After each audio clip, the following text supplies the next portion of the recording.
Well, good afternoon, everyone. My name is Tony Leisowitz, and I'm the Director of Strategic Initiatives and the Yale Project on Climate Change at the School of Forestry and Environmental Studies. And I'd like to just first of all start by saying thank you to all of you for coming to the launch of the Visions of Sustainability lecture series.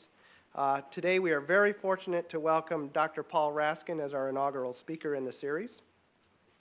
And just to give you a little bit of background behind this series, this project emerged from a recent conference convened by the school in Aspen, Colorado, of leading natural and social scientists, philosophers, religious scholars, practitioners, and philanthropists that tried to identify the shift in underlying values and worldviews required to support a transition to sustainability in this century. Among its many conclusions, the group recognized that there is currently a critical need for inspiring yet practical visions of a sustainable world and roadmaps to help us get there. For decades, society, of course, has had to react to a seemingly endless series of environmental crises: oil spills, pollution, toxics, deforestation, endangered species, and now global environmental impacts. But in responding to these many threats, the environmental community has often, unfortunately, become better at articulating what it is against, climate change, deforestation, pollution, than articulating what it is for. Thus, the conference recognized that environmental research and action has often not been strategic in pursuit of a visionary goal and set of ideals. To quote the sociologist Amitai Etzioni, "Most people are not, nor do they seek to become policy wonks or technocrats. Most yearn for an overarching picture of what we are trying to achieve, one that provides a framework for placing specific ideas, assessing past accomplishments, and planning for the future. We seek a vision that inspires, compels, and gives meaning to our endeavors and sacrifices, to life itself. It is now clear that the environmental crisis is global in scale, elongated in time, and interwoven with global trends far beyond the scope of conventional environmentalism. The environment can no longer be separated from issues like the current economic crisis, capital flows and globalization, advances in science, technology, and medicine, revolutions in computing and communications, mass urbanization and migrations, and changing lifestyles and levels of affluence around the world. It's growing clear that the world must make the transition to a sustainable and healthy planetary society, yet it is still very unclear to most of us what this sustainable future might look like or how to create it. In fact, confronted with the many problems of the world today, it's easy to become cynical or apathetic about the future. Yet, to quote Henry Ford, "Those who think they can and those who think they can't are both right." In this context, the lecture series hopes to help catalyze concrete visions of the economies, political systems, environments, values, and lifestyles of the sustainable world that does, in fact, lie within our reach. Today, we're delighted to welcome Dr. Paul Raskin, Director of the Tellus Institute, who is one of the world's leading sustainability scientists.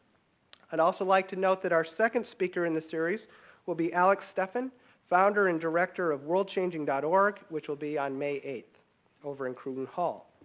His talk promises to be an inspiring look at innovative sustainability projects around the world. So now I'd like to take a moment to thank the Yale Office of Sustainability, our co-sponsor, and the Yale Sustainability Food Project for their support of today's lecture and their everyday efforts to make sustainability a reality right here, right now in New Haven. And it's now my pleasure to welcome Dr. Marian Chertow, Associate Professor of Industrial Environmental Management at the School of Forestry and Environmental Studies, who will introduce today's speaker. Thank you.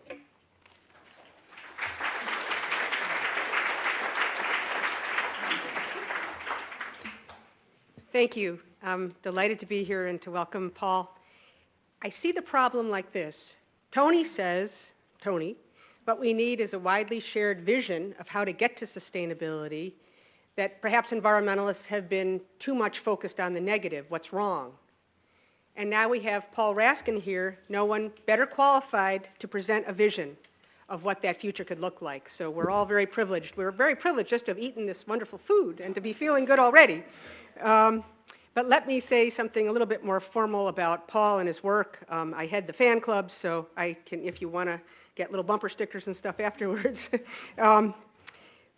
First of all, I want to present that Paul Raskin has a very serious academic background. He's a physicist, both undergrad at Berkeley and PhD in theoretical physics from Columbia. You can see already that he's bicoastal. He's clearly has those academics roots. He was a professor for many years, and although he mostly taught physics, he did share with us at dinner last night, although without the guitar, that he did once teach a course called American History Through Folk Songs. So you can see that that playful part was always there. In 1976, he founded the Tellus Institute, which was kind of like a not-for-profit think tank consulting firm, and still is. One that has such intriguing studies that my colleagues and I see Reed Lifset in the back, we've been just using these studies and getting to know the researchers that you've assembled, Paul, over many years, because they are always a spark for the next thing.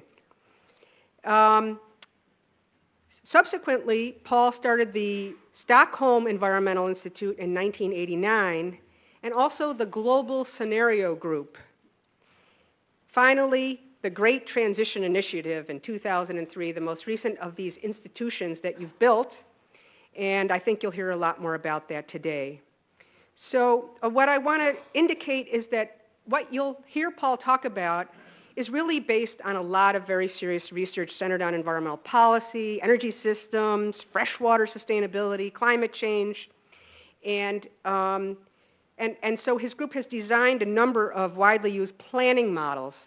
Especially in the last 10 years or so, he's focused on integrated long-range scenarios at global, regional, and national scales. These are words, Paul, that have a lot of meaning to the people in this audience because we think about these things and we wish we could make these scenarios, and now we have you to guide us. I want to remind the audience these are not predictions. I think there are now more academic articles on how predictions fail as there were on the predictions themselves.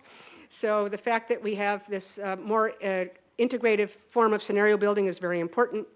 And let me note that Paul has served as a lead author for the International Governmental Panel on Climate Change, the Millennium Ecosystem Assessment, the United Nations Environmental UNEP's Program on Global Environmental Outlook, and the U.S. National Academy of Science Board on Sustainable Development.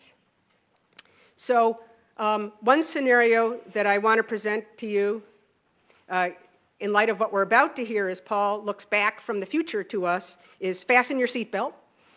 And another scenario I want to present is unfasten your seatbelt.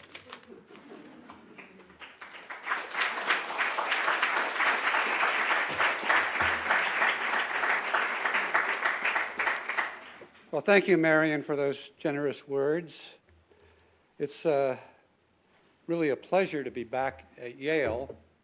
Now, to convey just how great a pleasure it is, I want to begin by telling you about an incredibly realistic dream I had the other night. In it, and I kid you not, I was delivering this very presentation, but not in 2009. The year was 2084. And it began something like this. We gather here on the centennial of Orwell's nightmare year of 1984 to examine and celebrate a turbulent century that in the end brought not dystopia, but the global civilization we call Earthland. Now, you here at the Yale School of Forestry and Environmental Studies can take particular pride in this awakening. It is a fitting tribute to your visionary turn-of-the-century leader that our global university system carries the acronym GUS.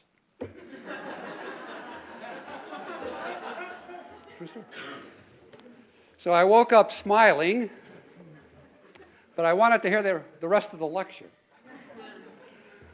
So with your indulgence, I'd like to return to the future, to return to Earthland, this most fortunate denouement to a century that's getting off to such a dubious start.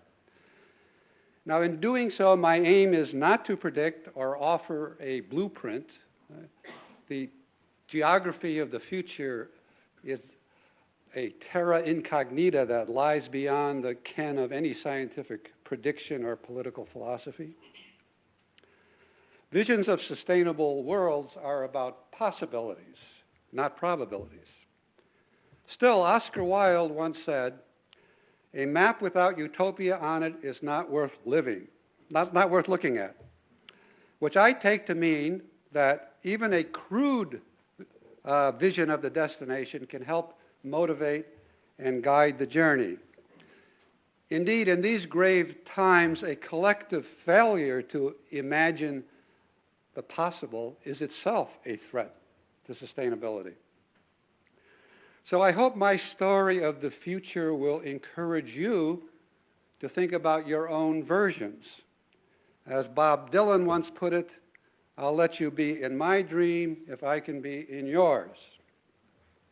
So I stand before you at roughly 140 years of age,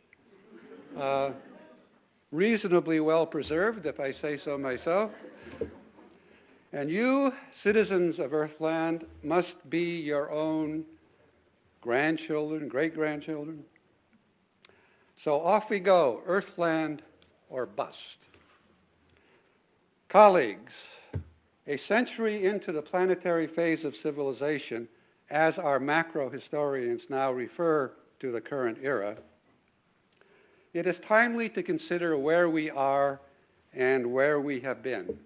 I begin with a brief historical sketch. In a sense, our progenitors started down the road to Earthland when they journeyed out of Africa some 50,000 years ago on humanity's long march to the four corners of the planet.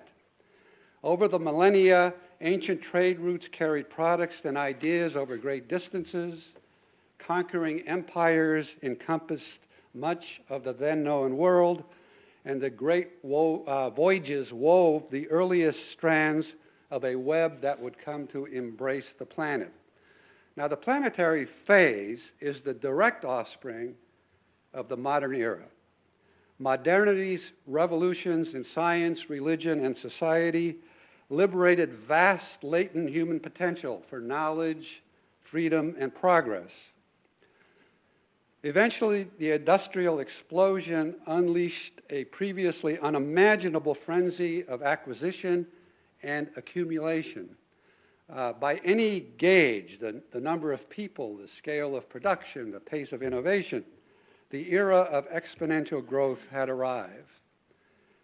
But for all the wealth it created and ignorance it defeated, industrial capitalism brought unprecedented human suffering, encountering hard resistance at the moving frontier between modernist and traditionalist mindsets.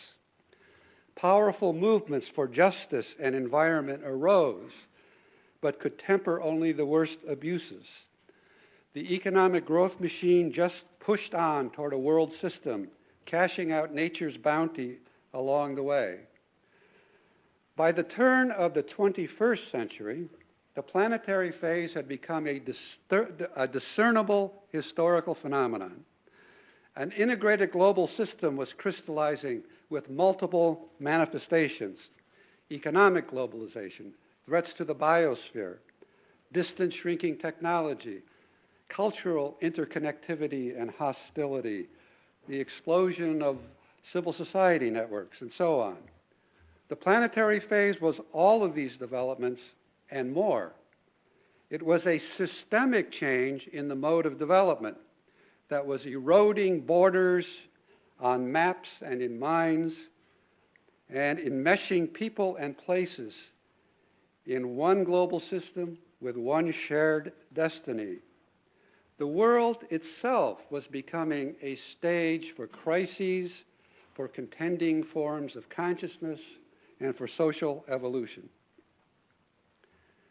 But in the early years of this century, Earthland had all the characteristics of a failed state. rampant poverty, immense inequality, degraded natural resources, conflict between hostile factions, and no legitimate constitutional authority. Spaceship Earth was flying into the future without benefit of flight plan or destination. The mood on board was a dismal mix of despair, distraction, and denial, the 3 Ds of an anxious culture. In those days, you didn't need to be a Cassandra to fear for the future. It was enough to be alert to the ominous reports that came like an incessant drumbeat. Now, conventional 21st century histories focus on the pivotal years 2018 to 2048, the so-called 30 years that shook the world. That story has 3 chapters. The time of troubles, the general crisis of 2018 to 2022. The House of Earth from 2022 to 2040 that ended the chaos and brought deep reforms and international cooperation. And the founding of modern Earthland, culminating in the World Constitution of 2048, the global agreement on integrated activity that we know as Gaia. However, to those 3 chapters, I would add a 4th, the decade prior to the crisis of 2018. In those critical years, a great wave of public engagement and awareness swept across the planet. This led to the formation of the nascent global citizens movement that was to become the indispensable change agent on the path to Earthland.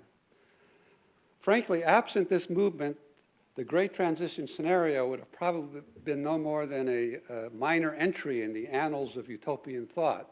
Or more importantly, world history could have well veered toward the fortress world scenario that so many then feared. Indeed, it very nearly did. I refer here to the New Earth Order episode in the desperate 2020s.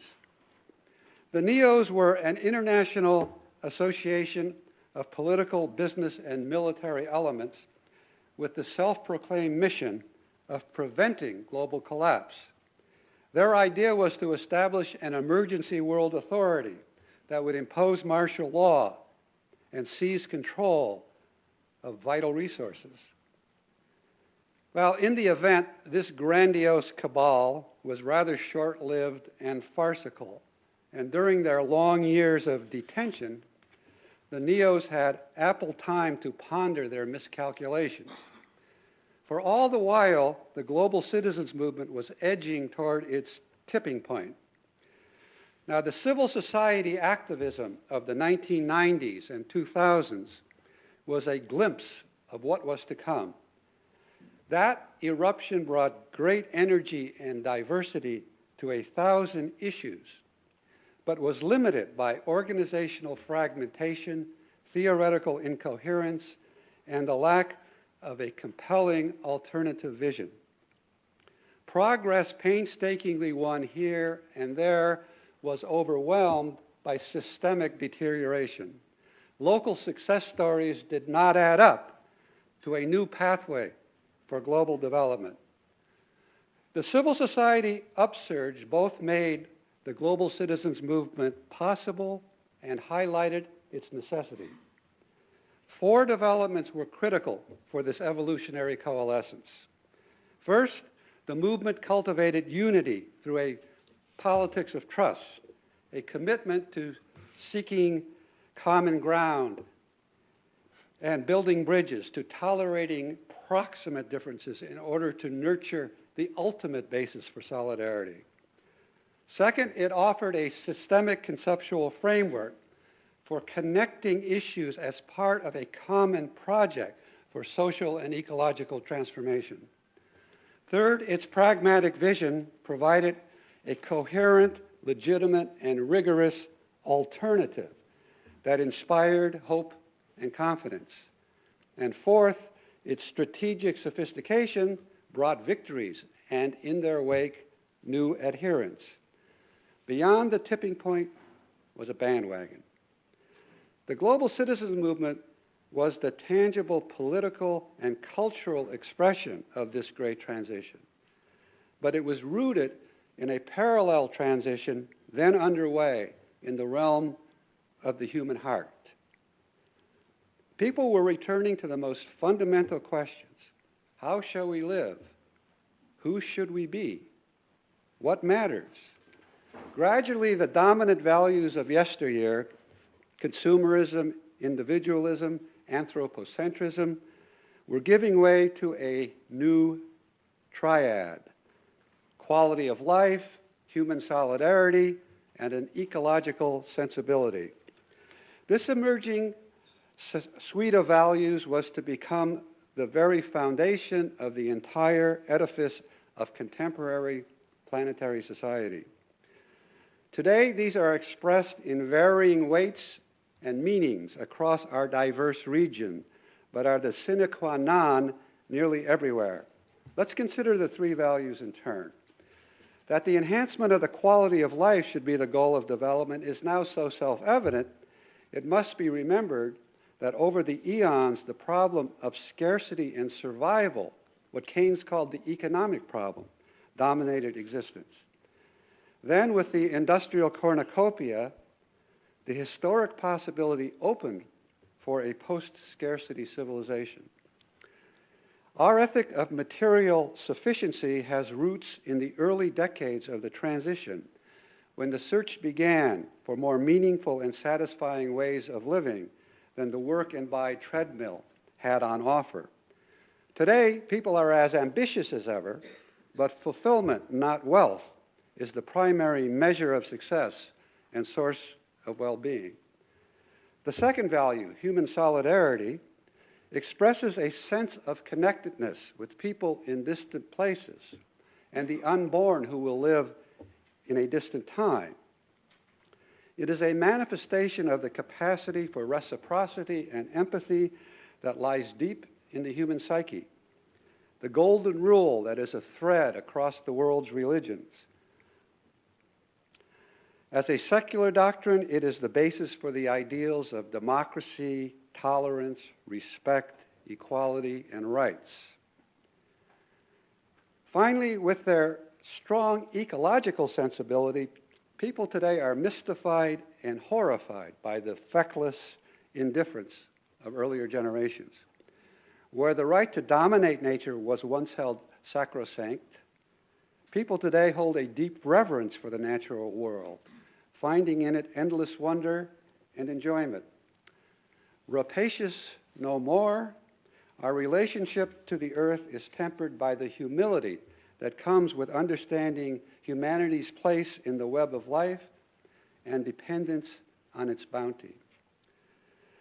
I'd like to turn now to the political structure of Earthland and our slogan, one world, many places. Now, throughout history, the ambit of interpersonal affiliation has expanded.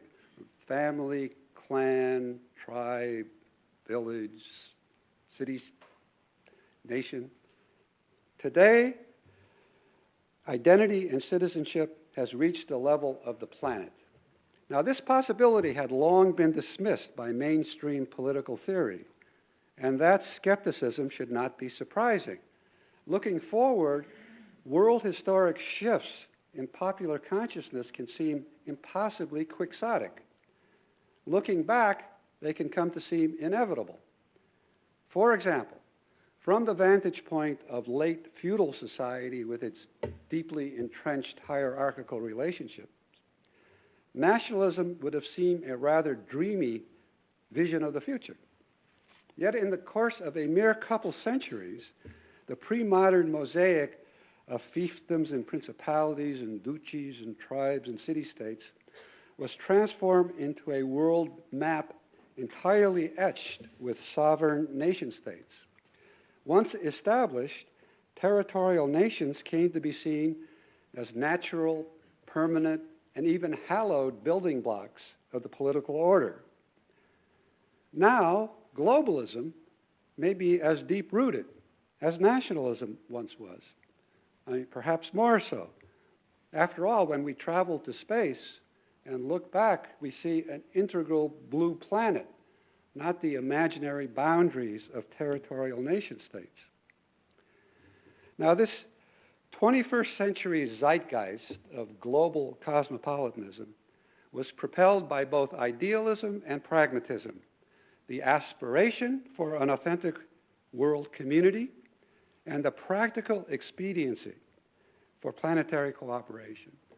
Both the pull of hope and the push of fear forged the global citizen. In the planetary phase, and this is, I think, a key point, as an interdependent world became faced with common risks, the ancient dream of one world finally became anchored in the objective historical conditions. Earth and humanity were becoming a single community of fate. Now, of course, Earthland's cosmopolitan principles did not fall from the sky. The long struggles for rights, peace, development, and environment were our indispensable prerequisites and inspiration. The World Constitution builds on such milestones as the 1948 Universal Declaration of Human Rights, the 2002 Earth Charter, and especially the 2015 Declaration of Interdependence that was adopted at the first Intercontinental Congress of the Global Citizens Movement. Be there.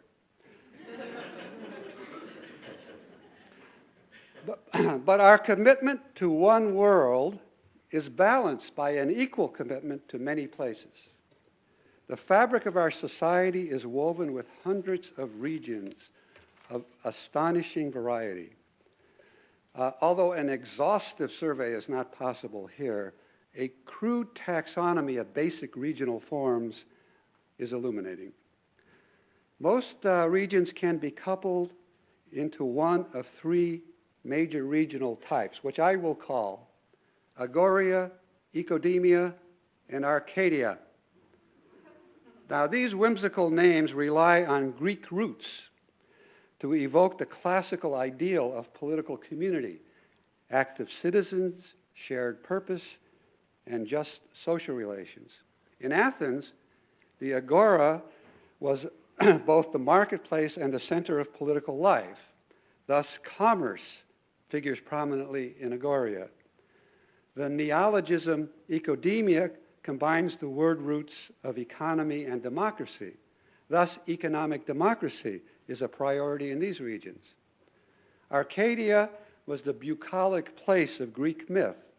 Thus, local community and simpler lifestyles are particularly significant here. Now, before describing these places further, I want to underscore that these are archetypes.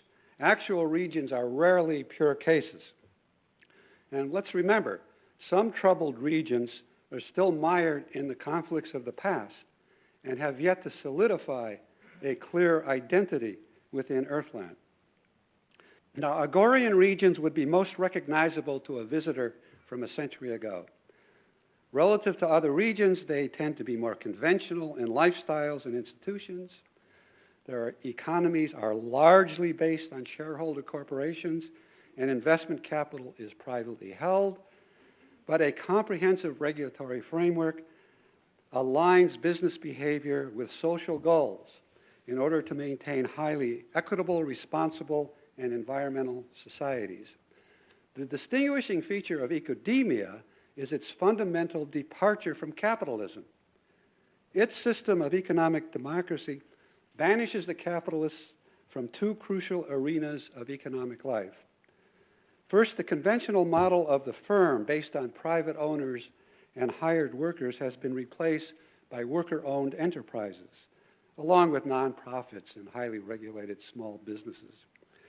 Second, private capital markets have given way to socialized investment processes in which publicly controlled regional and community banks apply social, environment, environmental and financial criteria in recycling social savings. Arcadia features more self-reliant economies, smaller enterprises, and face-to-face democracy, at least in cyberspace. These are relatively time-rich and slow-moving places. But at the same time, Arcadia hosts centers of innovation in such areas as organic agriculture, modular solar technology, and human-scale transport devices. And as you know, Arcadia is the source of considerable artistic ferment. Now, some argue that these three regional types, Agoria, Ecodemia, and Arcadia, are descendants of the three political isms, capitalism, socialism, and anarchism. Although I find this claim to be rather facile, I must acknowledge its grain of truth. After all, Agoria's market emphasis does give it a capitalist orientation. Some pundit recently called Agoria Sweden Supreme. Ecodemia's insistence on the primacy of social ownership was the essence of classical socialism. Arcadia's stress on small-scale endeavors was central to the humanistic anarchist tradition. But these ideological associations mask as much as they reveal. Agoria's dedication to sustainability and justice is of a different order than even the most outstanding social democracies of the past. Ecodemia's commitment to democracy, rights, and environment bears little resemblance to the autocratic socialist experiments of the 20th century. Arcadia's highly sophisticated societies are enthusiastic participants in world affairs, not the pastoral utopias of the old anarchist dreamers. Now, one of our greatest challenges has been fashioning a workable balance between the competing imperatives of global responsibility and regional autonomy. The solution was remarkably simple, though it was long invisible because of the mystifications of the Cold War, the era of the hegemon, the Great Recession, and then the time of troubles. Earthland's political philosophy rests on the principle of constrained pluralism. Let me explain. Constrained pluralism includes three complementary ideas: irreducibility, subsidiarity, and heterogeneity. The irreducibility principle states that the adjudication of certain issues is necessarily and properly retained at the global level of governance. The subsidiarity principle dictates that the scope of irreducible global authority be sharply limited. That is, to promote effectiveness, transparency, and participation, decision-making should be guided to the most local level feasible. The heterogeneity principle validates the rights of regions to pursue diverse forms of development, constrained only by their obligations to meet global responsibilities. Now, these principles are enshrined in the World Constitution, and it would be difficult to find anyone who finds them objectionable. However, their implementation in practice is a matter for the political arena. What should be considered irreducibly global is a tug-of-war between advocates for a more tight-knit world state and those for a more regionally based commonwealth. Nevertheless, the consensus is strong on the core responsibilities of global governance: human rights, care for the biosphere, peace and justice, world commerce and finance, space exploration, planetary infrastructure, and of course the aforementioned global university system. Now, the World Assembly includes both regional representatives and at-large members selected by popular vote in worldwide elections.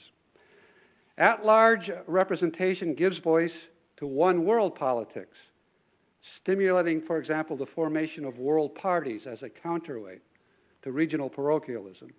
Strong regional representation ensures that the many places are not forgotten. This balance safeguards against tyranny from above or below. And of course, the global citizens movement is still at it, educating, monitoring, and where necessary, protesting.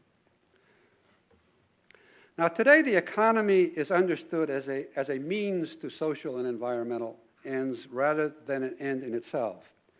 The forms of business enterprises are highly varied. Nonprofits continue to surge, particularly in academia and Arcadia, but also in Agoria.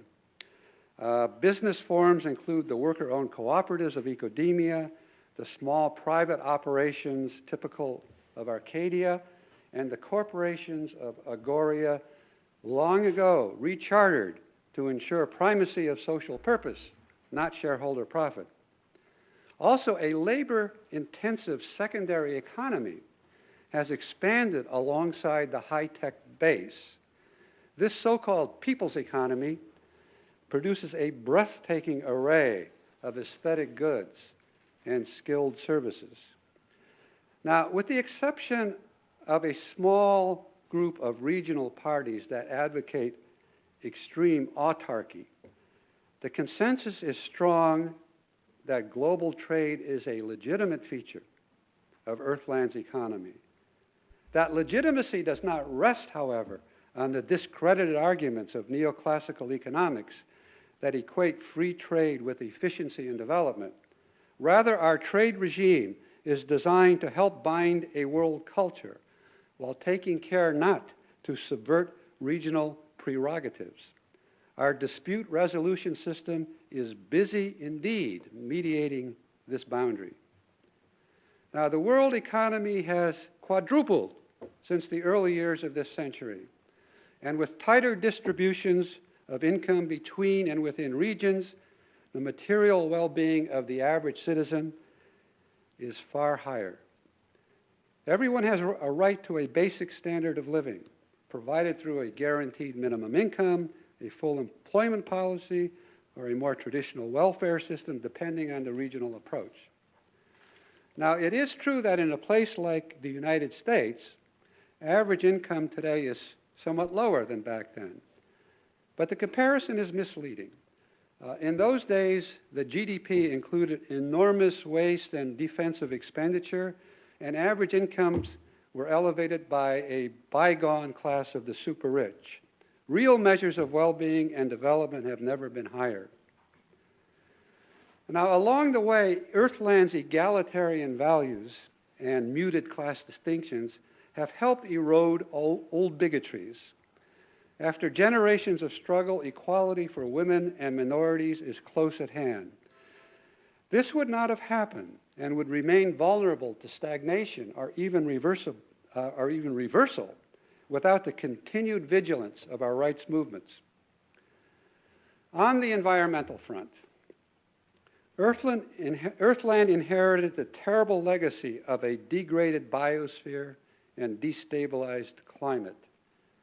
The ecological emergency of the first half of this century was nearly catastrophic. But it did spawn the vibrant environmentalism that was so essential to the vitality of the global citizens movement and the birth of Earthland as we know it. Today, we mourn what has been lost, but take comfort in knowing that our damaged planet is on the path to recovery. Now, the story of the sustainability transition has oft been told.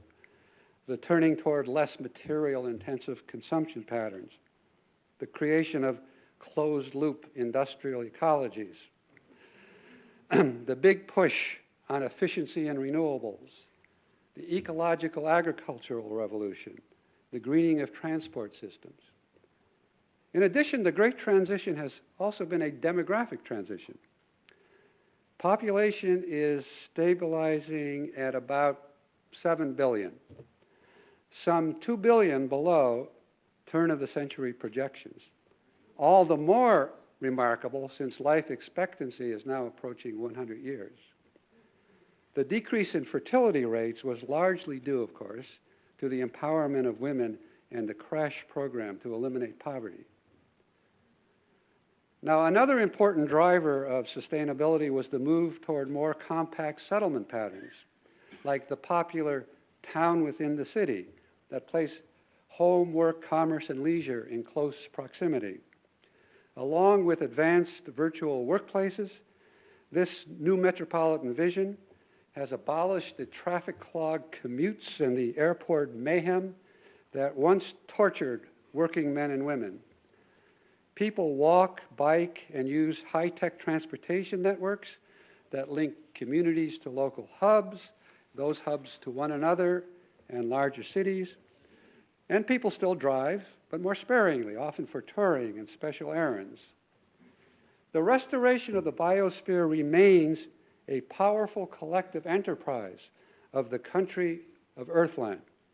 People monitor environmental indicators as closely as they do sports results or weather forecasts. Happily, we are on track to reach the goal set back in 2025 of reducing atmospheric carbon dioxide concentrations to 350 parts per million by the end of this century. The next campaign, now in the works, to return concentrations to pre-industrial levels will keep climate change at the forefront of our concerns for decades to come. Now, this extension of life expectancy and smaller family size has led to adjustments in family structures. While the traditional nuclear family is still common in most regions and prevalent in Agoria, alternative living arrangements have also proliferated, such as Ecodemia's intentional communities, often organized around workplace collectives, and Arcadia's many communal experiments. Diversity in living choices is part and parcel of the age of tolerance and pluralism. It's even the case that some people are still enthralled by conspicuous consumption, though they tend to be seen as rather vulgar and unevolved. For most, the pursuit of money has given ground to the pursuit of creative skills, relationships, communities, and the life of the mind, all made possible by the abundance of a once scarce commodity, time. The old cynics who feared the masses would squander abundant free time were mistaken. The humanists who spoke of untapped human potential for cultivating the art of life were on point. If there are limits to our goals and capacities, we are not yet near them. Well, the future is rushing toward me, but I'll briefly mention three broad tendencies in the area of religion and spirituality: secularization, experimentation, and reinvention. First, people increasingly find meaning and transcendence in the down-to-earth marvels of art, life, and nature. Second, a profusion of experimental religions offer unique blends of mythology and metaphysics and the comforts of collective ritual. Third, the major religions have reinvented themselves as strong bearers of our core planetary values. The Great Transition was, in part, a battle for the soul of the church, mosque, temple, and synagogue. Ultimately, those rooting tolerance and sustainability in theological tradition prevail. I do want to confess, though, some concern about a spiritual restlessness that seems to be spreading among some of our young people. Finding the challenges of the planetary phase rather old hat, these children of Earthland are searching for new frontiers.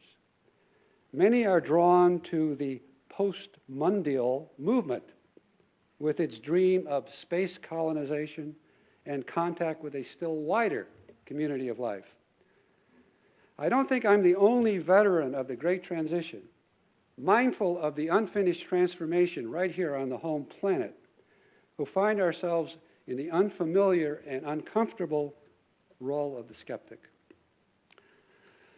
Earthland has accomplished a great deal, but remains a work in progress. We are real people facing real challenges, Pockets of poverty remain, conflict flares on occasion, greed and intolerance are still with us, and the ecosphere still suffers from old wounds. The only certainty about the future is surprise, the one constant change. Still, we are healing and learning and looking ahead with hope and enthusiasm. History is unfolding in a theater of possibility that few would trade.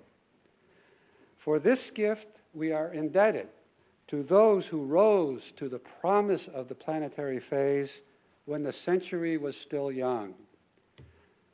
Living in yesterday's tomorrow, we can confirm what they could only imagine.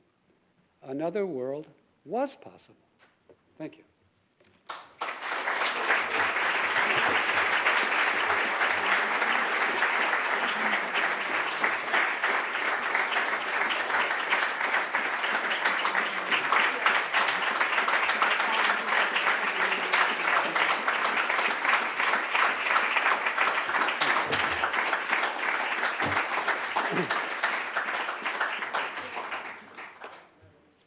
Well, Earth citizens, you may have some questions.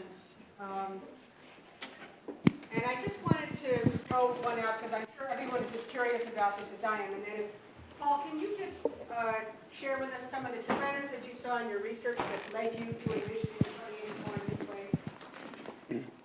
Well, my own journey of discovery, in my own career, what I have, I guess, had the good fortune that my research interests have tracked the changing times, so that the issues that I was studying became more extended in space, arched over greater periods of time, and became more integrated in a complex systemic framework.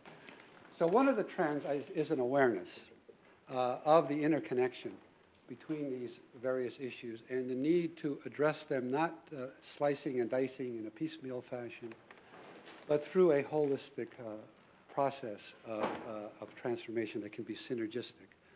Otherwise, we're not going to get there. Other trends, for me, are being involved with this wonderful proliferation of international groups who are involved in all of these issues and themselves are very responsive to this idea that, getting people out of their separate tents under the same umbrella, they begin to see that the challenges that they are facing, whether it be in environment issues, climate, rights, poverty, and so on, are expressions of the same phenomena, and therefore the dialogue that happens there can be very powerful in discovering an awareness of how to deal with those collectively. So that's what I say would be another trend. A third, I think, is starting to see, I think, in an increasing way, in perhaps a latent way, the blooming of these values that I discussed, these alternative values. Hi, I'm Eva, and I'm a second-year Master's of Environmental Management student at the Forestry School.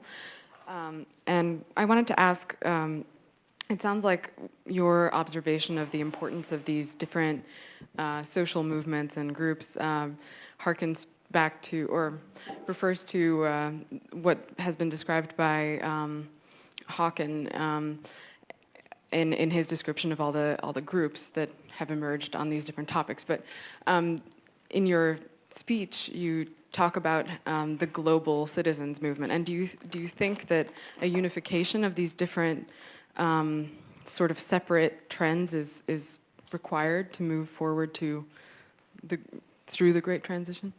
That's just a great question. My own feeling is that faith that the spontaneous actions of these dispersed groups, of which there are tens of thousands, a lot of quiet heroes out there, the faith that will aggregate as an agent of change at the scale of the challenge is just that. It's a matter of faith. And that it is important for us to think about historically, when you have had systemic change, it involved a coming together of groups who began to identify themselves in a more systemic way that could address the underlying roots of the problem.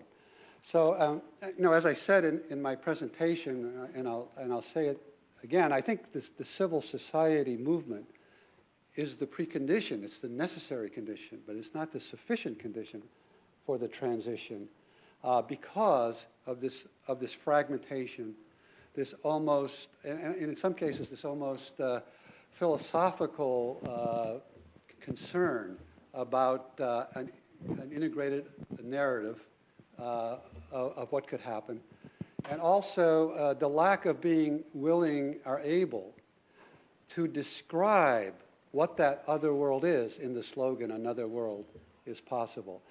So I think that to get from that stage of just this kind of popcorn going off of tens of thousands of activists, which often leads, I'm afraid, to feelings of frustration among them, resignation, and often despair and burnout.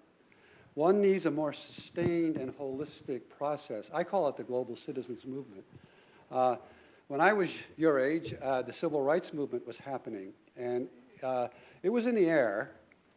And then at one point, very rapidly, it became a kind of like a unified zeitgeist that got such political momentum that it actually changed history.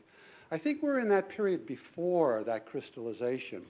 So we need to push on all these fronts, but I'm expecting and actually actively trying to cultivate a discourse where we can talk about this global citizens movement in a way that rejects both the faith in bottom-up spontaneity reaching a coherence that's equal to the challenge, but also the old idea of the top-down notion of leadership. We need to invent a form of means that's consistent with the ends of Earthland. Yeah. Hi there, my name is Seth, also from the Forestry School. And my question is, in order to achieve these future scenarios you've described, corporations and capital, productivity has been tamed in some way.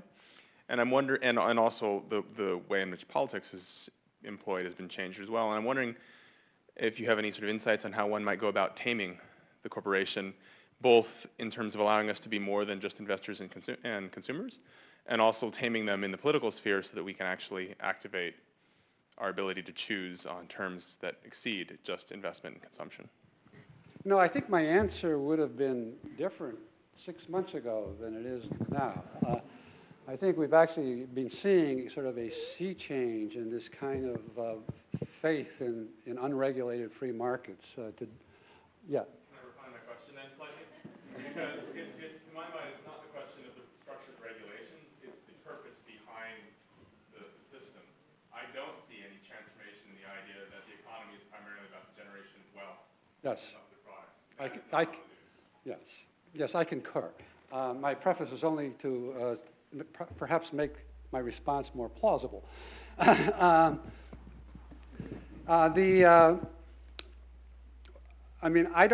don't think we ought to have unitary answers to questions like this, and this is sort of like the strategy behind having multiple regions and all that. There's no question that the basic charters, the basic corporate charters, would have to be transformed in anything like the world I'm talking about here. So, the corporation is itself historically constituted. Its modern form has not been around that many centuries. So in that process, one would have to actually change the governance and the legal requirements of corporate identity, which is what would happen in a place like Arcadia. So even today, you find gradations. If you're in Sweden, looking at the kind of framework that and the attitudes even, the values and the attitudes in the corporate world, it is slightly different than the U.S. And one has to imagine here, I think, a situation where the basic motivations that, a corporation is it's in an ecology, it's an evolutionary system, and people in them are fine people, but they have to conform to the logic of that system. You have to change the logic. You can't change the logic without changing corporate charters. You can't change the corporate charters unless there's the political space for doing that. You don't have the political space for doing that unless there's a global citizens movement.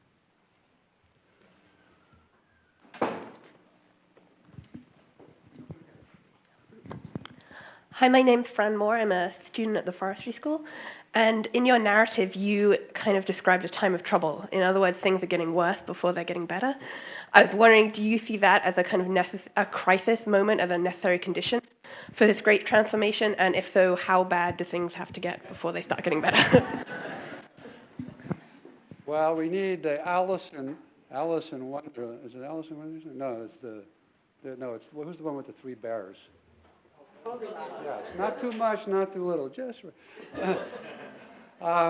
Actually, in '95, I formed this global scenario group to help try to think this through. And the only way we could actually get consensus on this really sea change in consciousness and institutions was by putting in our narrative a systemic crisis.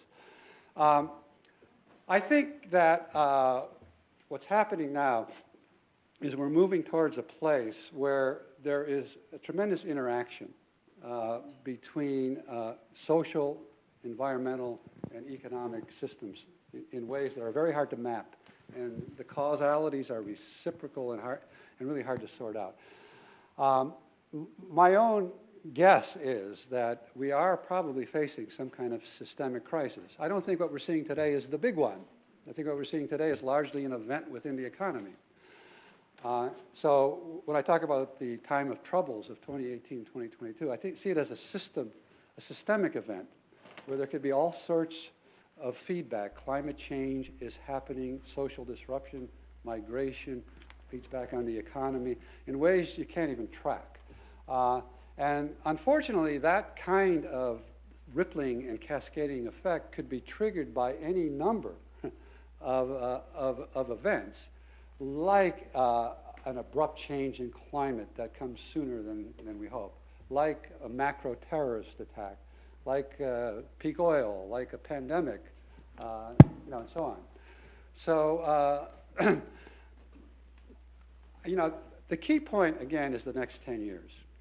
Insofar as there is this emergence of this global engagement, two things happen. First of all, it ameliorates the crisis because people would be involved in pushing a guy like Obama to do the right thing. Second of all, it allows you, if there is a crisis, to recover from the crisis so you don't go towards the neos, towards the fortress world scenario, that there are institutions and connectivity in place that allows for a creative and progressive response to it. So, I don't predict, but I think the way the world bifurcates over the next 10 or 20 years will be sensitively dependent on what happens in the coming period. I enjoyed, my name's Gloria Light, I'm the wife of an alumnus. I was very happy to hear about 2084 and the upside, but I couldn't quite quell my realism. And I was wondering, what you would do between now and 2025 to deal with such issues as human aggression, destructiveness, violence, and weapons in some magical way. Yeah. Well, we're never going to get rid of those things. But at the same time, human cultures and human beings are social. We're social animals, and we have evolved and changed over time. What I'm trying to argue here is that the very forces that are leading to the emergency are forging the basis for transcending it, so that it's not just that we decide to be different, that the idea of Earthland becomes not only a good idea, it becomes a necessity at this period of history, a possibility and a necessity for survival even. So these are the objective conditions that I think will and are. I mean, I see this around the world. People are changing and starting to plug in and become aware of what's going on. It's not a majority, but it's a growing minority.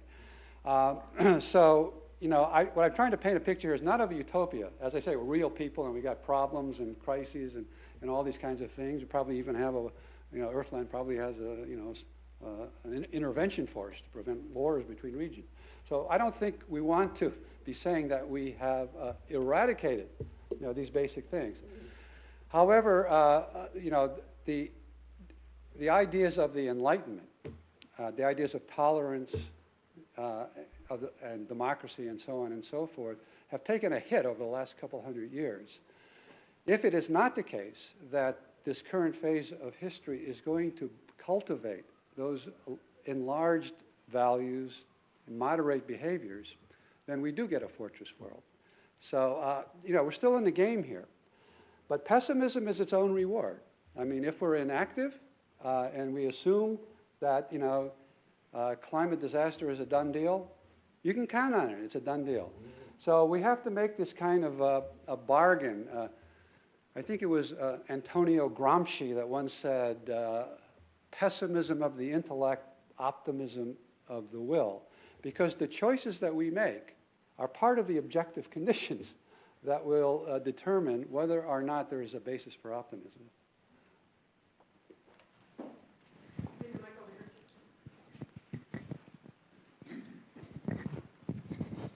I'm Roland Clement, an old-fashioned environmentalist. I came here to the School of Forestry 20 years ago as a visiting fellow to begin discussing these themes. So what I'd suggest is that you and the faculty agreed to do this 5 years in a row to find out how many of these utopian themes, which must be utopian, are picked up by the graduate students and developed so that we can act on them.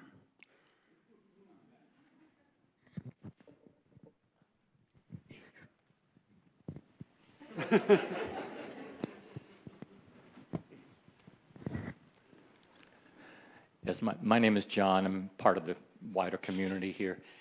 I understand that you're working to be a crystallizer of some of these various pieces of popcorn. I'm curious about the crystallization process, if you could talk about the process of that, and also about if you could discuss any other crystallizers, for lack of a better term, in this country or in the wider planetary world that are also doing this work. Well, let me give you a physicist's answer to start with. That all complex dynamic systems reach critical thresholds where things happen fast and unpredictably, where they bifurcate into different possible trajectories, all compatible with the existing conditions, which is only to say that the possibility of crystallization or a phase shift is really very compatible with any system that's in a turbulent phase. You can mount considerable evidence to say that we are in such a pre-crystallization phase, that we've kind of entered this period of turbulence and uncertainty, that some form of global society will crystallize in the coming decades, but that its form remains very uncertain and very contentious, actually.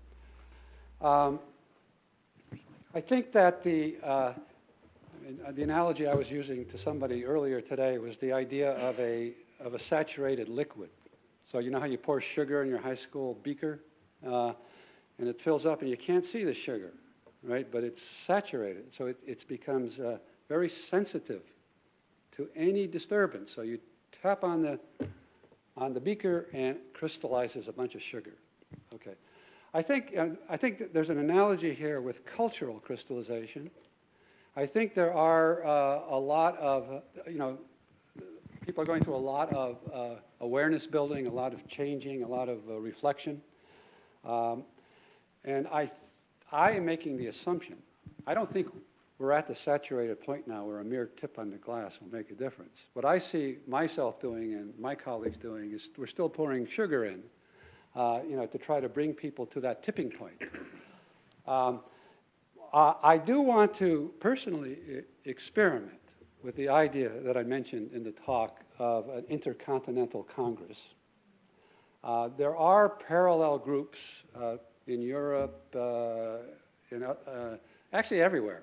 There are parallel groups that have popped up who you could say bear a family resemblance to each other. They're trying to sort out this question of transition, the question of Earthland, which I call Earthland. And we are now, just as we speak, making contact with all those organizations and see if we can get an initiative of initiatives and maybe build towards this Intercontinental Congress to see if we've reached that saturation point. I don't know. I consider this an experimental science, and I have great respect for the complexity and uncertainty of this situation. So I think we need to I think we need to be adaptive. I think we need to have like a sailor, eyes on the destination, but you're tacking in different ways depending on what you learn and what evolves and what develops. But I think we're personally that we're close enough to run the experiment, and actually it's rather urgent, I would say. So.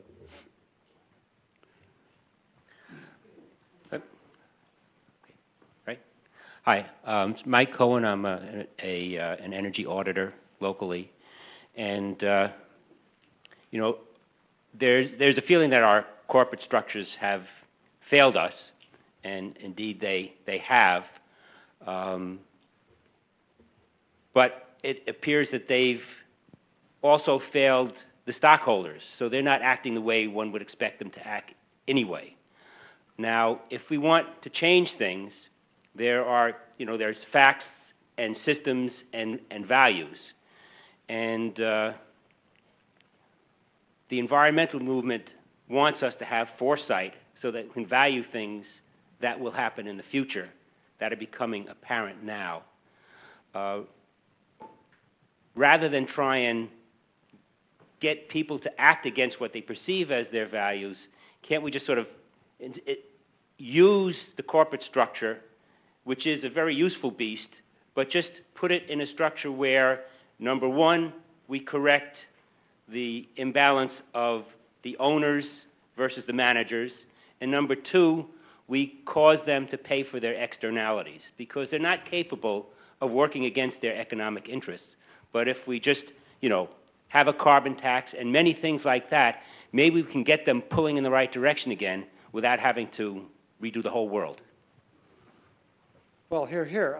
I think if we can do that, we're well on the way to the transition. There was Karl Polanyi, who some of you may have read, had a book called The Great Transformation that he wrote in 1944 in the middle of the agony of World War II. And he makes a very interesting point that up until this great transformation, which is really industrial capitalism, economies were inside societies. That the economies played the role of binding relationships and so on in traditional society. And that what's happened since then is that the society is inside the economy. So more and more things get marketized and privatized and so on. So when we talk about what you're saying, it really is, more than just a set of reforms. I think it really is a fundamental rethink on the development model.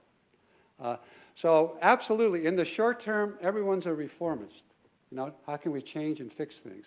In the long term, we better be, visionaries. And we need to work both of those. There are time scale tensions between environmental and economic concerns.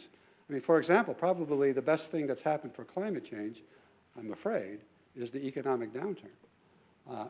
And yet there's a considerable suffering going on among marginal people in the world. How do we get these pictures into sync? Well, that's our challenge, is to find the way to tell a story that no matter how you come into this tent, the environment, the economy, you're part of that narrative. Okay. So we need to work on your program at the same time, keep that vision alive. Yeah. We're winding down. I'd like to go to the front row. Hi, thank you. My name is Jude. I'm also a student at the Forestry School. So I think it's very compelling, this vision that due to the forces of hope and fear, that we will get ourselves to the point of a great transition. But like all, I think, living things, humans relate to that stimulus of crisis, except that unlike other living things, we have the potential of making that great transition have a positive or a negative outcome. And so it seems to me that the only way to ensure that this type of crisis leads to the global community is a sea change in underlying values. And my question to you is, what kinds of things can we do to compel people who may not already share that set type of values to shift to the ones that would lead to a global community? Are they, specifically things like education, they just need to understand the problems more? Is it that we need to bring them into our community so that they see the contentment and quality of life once you have these values? Is it stimulating more empathy, taking them out to a wasteland and opening up the floodgates of that? What kinds of things can we do? I think that the human predicament of the 21st century is doing a lot of our work for us by discrediting old values and bringing people to an awareness. I think there's 3 areas that we need to make immediate progress in, which I call understanding, vision, and action. Okay? Understanding, we just need to get a better grasp, a better understanding of this emergent world system so that we can, with rigor, be able to communicate this to people and to get people more aware of the fact that in this kind of condition, if you care about your place, if you care about your family, you better care about your globe. So this understanding, both scientific and in popular culture, is one area. Vision. If you were alive in the 19th century, you would have had a vision. You had a Marxist vision of the alternative, and it was able to galvanize a lot of the discontent that was around then. We don't have a vision. So we don't have a legitimate and coherent story to tell about how we can move towards this Earthland, and we know how to keep the lights on, so to speak.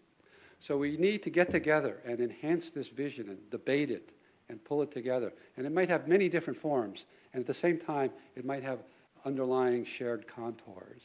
Third area is action. I've said a lot about that. Please, 2015, be at that first meeting of the Global Citizens Movement. But I do want to say that. All right, let me see if I can remember these lines from Seamus Heaney, who said, history says, do not hope this side of the grave. Then, once in a lifetime, the longed-for tidal wave of justice can rise up, and hope and history rhyme. Well, in these kinds of crisis periods, the old structures that contain consciousness and institutions start to weaken, and it opens space for rapid change. And I think this is what Margaret Mead meant when she talked about, never doubt that a small group of committed citizens can change the world. It's the only thing that ever had. So I think this is a great time to be alive, that you guys have the opportunity to make your hopes for the future rhyme with your vision of the future. Thank you very much.